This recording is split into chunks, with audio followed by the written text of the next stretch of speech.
Welcome to Konkan family. नमस्ते दोस्तों, कैसे हो आप सब लोग। स्वागत है आप सबका कोंकण फैमिली में। आज हम बनाएंगे सोवा की इडली, जो कि बहुत ही टेस्टी और अमेजिंग बनती है। आपके यहाँ इस वाले सब्ज़ी को क्या कहते हैं? हमारे यहाँ इस वाले सब्ज़ी को सबस्की कहते हैं, सेपू कहते हैं और अलग अलग जगह पे अलग अलग नाम है। इंग्लिश में इसे डिल लीव्स कहते हैं एंड और हिंदी में सोवा कहते हैं। ये देखिए, हम सोवा की आज इडली बनाएंगे। सब्ज़ी तो आपने सुना ही होगा और सब्ज़ी सुना होगा, उसकी डोसा सुना होगी, पुलाव सुना होगा। आज हम बनाएंगे खास तरह की इडली, जो कि मीठी भी बनती है और टेस्टी भी बनती है और बहुत ही सॉफ्ट और स्पॉन्जी बनती है। पहले हम सोया के लीव्स लेंगे। सोया के लीव्स को ऐसे उसके डंठल पूरे निकाल देंगे, क्योंकि उससे ज़्यादा दरदरापन आ जाता है इडली में। हम उसके डंठल को निकाल देंगे और सिर्फ लीव्स का इस्तेमाल करेंगे। हम एक एक करके डंठल निकाल रहे हैं एंड आप देखते जाइए इस रेसिपी को।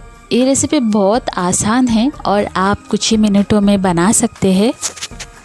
हमारी लैंग्वेज कोंकणी है, हमारे घर इस भाजी को संपी भाजी भी कहते हैं और मेरी मम्मी के यहाँ इसे सोपू भाजी कहते हैं। बहुत डिफरेंस होता है। एंड देखिए, हमने सारी लीव्स को अलग कर दिया है डंठल से। अब हम उसे अच्छे से वॉश करेंगे और आपको अच्छे से वॉश करना है। देखिए गाइस, हमने वॉश कर लिया है। एक्सेस वाटर हम उसे निकाल देंगे और अब हम नारियल कट करेंगे। इस इडली को बनाने के लिए हमें लगेगा एक बड़ा वाला नारियल। अब हम नारियल भी कट कर लेंगे और नारियल भी घिस लेंगे। हर एक रेसिपी में हम नारियल यूज़ करते हैं। आपको नहीं दिखाया था कि हम नारियल को कैसे स्क्रैप आउट करते हैं। आज मैं वो भी दिखाती हूँ आपको। देखिएगा, वीडियो में बने रहेगा और रेसिपी जानकर आप ये रेसिपी अपने घर पे खुद ट्राई कीजिएगा। देखिए, हम ऐसे फ्लोर पे बैठकर एक औज़ार होता है हमारे यहाँ, उसे हमारे कोंकणी में आडली भी कहते हैं एंड उससे हम कोकोनट स्क्रैपर से हम कोकोनट स्क्रैप करेंगे।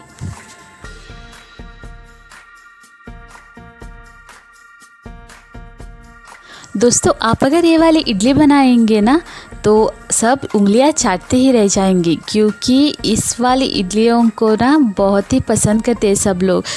पहले मुझे ये वाली इडलियों के बारे में बिल्कुल भी पता नहीं था। जब मैं शादी करके ससुराल आई और फर्स्ट टाइम ट्राई किया इन इडलियों को, तो मुझे इतने अमेजिंग लगे ना। तो मैं अभी जब भी हमारे घर ये वाली इडली बनती है तो मैं सबसे ज़्यादा खाती हूँ। और ये वाली इडली तो स्पेशली घी के साथ तो बहुत ही अमेजिंग लगता है। आप ये वाली इडली एक बार ज़रूर बना के मुझे कमेंट में ज़रूर बताना। देखिए गाइस, एक वाला भाग कोकोनट का हमने स्क्रैप आउट कर लिया है। हमें पूरा स्क्रैप आउट नहीं करना चाहिए, क्योंकि उसका कोकोनट का लास्ट वाला जो हिस्सा है काला वाला, वो भी आ जाता है और इडली हमारी काली पड़ जाती है। इसीलिए ज़्यादा से ज़्यादा स्क्रैप आउट नहीं करना चाहिए, थोड़ा सा रखना चाहिए, क्योंकि काली नहीं हो। और अगर आप करी भी बना रही हो और करी के लिए कोकोनट स्क्रैप आउट कर रही हो, तब भी आपको वो काला वाला हिस्सा नहीं डालना चाहिए, क्योंकि करी भी काली बन जाती है। देखिए गाइस, ऑलमोस्ट हमारा कोकोनट स्क्रैप हो चुका है एंड देखिए आगे बढ़ते हैं और आपको रेसिपी दिखाते हैं।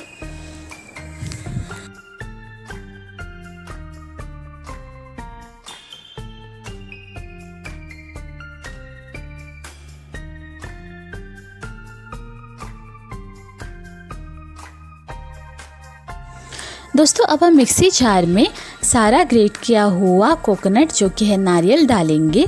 साथ ही साथ उसके साथ सोया के लीव्स, पत्ते भी डालेंगे। एक साथ नहीं डालना चाहिए, क्योंकि हमें एक फाइन और स्मूथ पेस्ट बनाना है।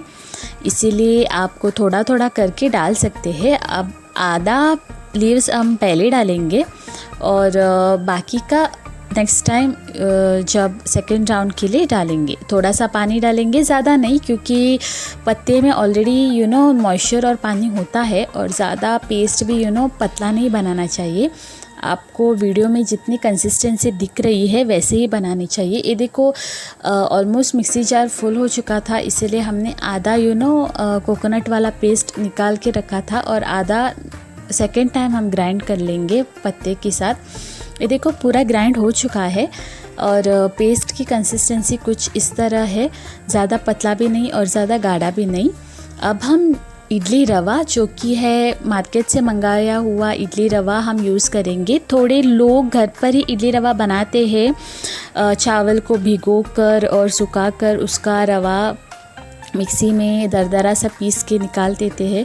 हम ऐसा नहीं करेंगे। सो ये देखो मिक्सचर में हम थोड़ा सा नमक डालेंगे स्वाद अनुसार और साथ ही साथ हम इतने मिक्सचर में हमने 2 बंचेस सोया के पत्ते लिए थे, इसके हिसाब से, और 1 नारियल लिया था, इसके हिसाब से अब हम सिर्फ 2 कप रवा लेंगे, इडली का रवा, और इडली का रवा अच्छे से थोड़ा थोड़ा करके इस मिक्सचर में मिलाएंगे।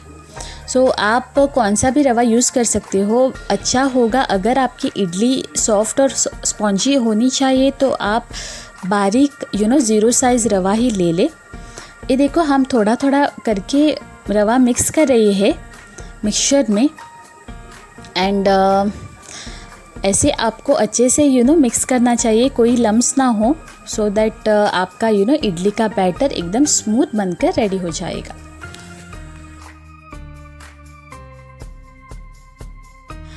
दोस्तों आप चम्मच से भी मिक्स कर सकते हो, बट आपके प्रेफरेंस के हिसाब से है। हम प्रेफर करते हैं हाथ से मिक्स करना, क्योंकि हमें लगता है कि हाथ से अगर आप कुछ भी मिक्स करना होता है तो अच्छे से मिक्स होता है और लम्स भी नहीं आते हैं। सो आप चाहे तो चम्मच से भी मिक्स कर सकते हैं। ये देखिए गाइस, हमारा मिक्सचर ऑलरेडी स्मूथ मिक्स करके रेडी हो चुका है। अब बारी है नेक्स्ट स्टेप में हम डालेंगे स्वाद अनुसार गुड़। आपको जितना मीठा चाहिए इडली उतना आप गुड़ इस्तेमाल कर सकते हैं।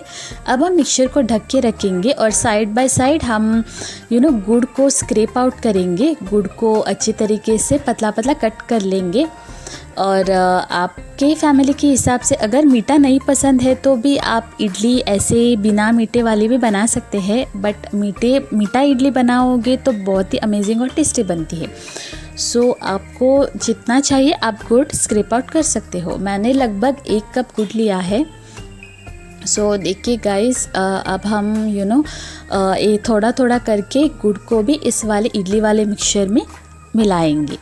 सो हमने पूरा जितना गुड़ को स्क्रैप आउट किया था ना उतना हम सब नहीं मिलाएंगे, क्योंकि हमने टेस्ट करके देखा मिडिल में तो इडली हमारी सफिशिएंट मीठी बन गई थी, इसलिए हमने ना थोड़ा सा गुड़ रख दिया था और पूरा नहीं मिलाया था। ऑलमोस्ट हमने आधा कटोरी गुड़ मिला के इस इडली वाले मिक्सचर में मिला के रख दिया था।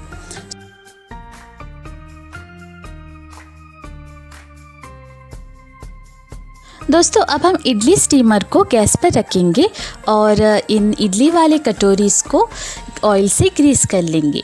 दोस्तों हमारे घर 2 वाले इडली के स्टीमर है। एक जो है आपको पता ही है सबके पास होती है, जो कि है इडली की प्लेट्स, इडली के जैसे वो प्लेट्स होते हैं ना, सो 1 बाय 1 रखना वैसे भी है। और इस तरह का भी इडली का स्टीमर है जो कि स्मॉल कटोरीज में आप इडली बना सकते हैं।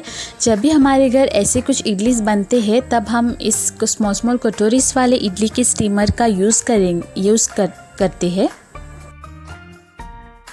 देखिए दोस्तों, अब हम सारे इडली के बैटर को इस छोटे छोटे कटोरी में जमा लेंगे और इडली स्टीम होने के लिए 1 बाय 1 रख देंगे। याद रखना, जब भी आप एक कटोरी यूज़ कर रहे हैं तो आपको ऑयल से थोड़ा सा ग्रीस कर लेना चाहिए। ज़्यादा ऑयल नहीं, थोड़ा सा आपको हाथ में थोड़ा सा ऑयल लगा के सारे कटोरी पे ग्रीस कर लेना है। अगर आप प्लेट वाली इडली भी यूज़ कर रहे हैं तो यूज़ कर सकते हैं, नो प्रॉब्लम गाइस। सो उन वाले प्लेट्स को भी आप थोड़ा सा ऑयल से ग्रीस कर लेना। ये देखो सारे इडलीस को हमने जमा लिया है। अब हम ढक के रखेंगे 15 से 20 मिनट के लिए। ऑलमोस्ट 15 से 20 मिनट में ये इडली बनकर रेडी हो जाएगी। आपको दिखाते हैं। ये देखिए गाइस कितने soft sponge of fluffy idli बने थे ना यार, बहुत ही टेस्टी बने थे। हमारे इडलीस बनकर रेडी हो चुका है और सारे इडलीस हमने सफ़ा चट करके खा लिए थे। देखिए कितने अमेजिंग है गरम गरम इडलीस। अब हम इडलीस को चम्मच से स्क्रैप आउट करके एक शेप में निकालेंगे और कट करेंगे 2 भागों में और ऊपर से घी डालेंगे और गरम गरम सर्व करेंगे ब्रेकफास्ट में। और कैसा लगा आपको ये वाला रेसिपी दोस्तों, मुझे कमेंट में ज़रूर बताना। अगर आपको ये वीडियो पसंद आए तो मेरे इस वीडियो को लाइक करना, मेरे चैनल को सब्सक्राइब करना, अपने दोस्तों फैमिली के साथ इस वीडियो को ज़्यादा से ज़्यादा शेयर करना और आप भी ये वाली रेसिपी अपने घर पर बनाकर ट्राई करना और मुझे कमेंट में ज़रूर बताना। तब तक मिलते हैं नेक्स्ट वीडियो में दोस्तों। Take care, bye bye. और मुझे सजेशन कमेंट्स में बताना कि अगली रेसिपी आपको कौन सी चाहिए। Bye bye.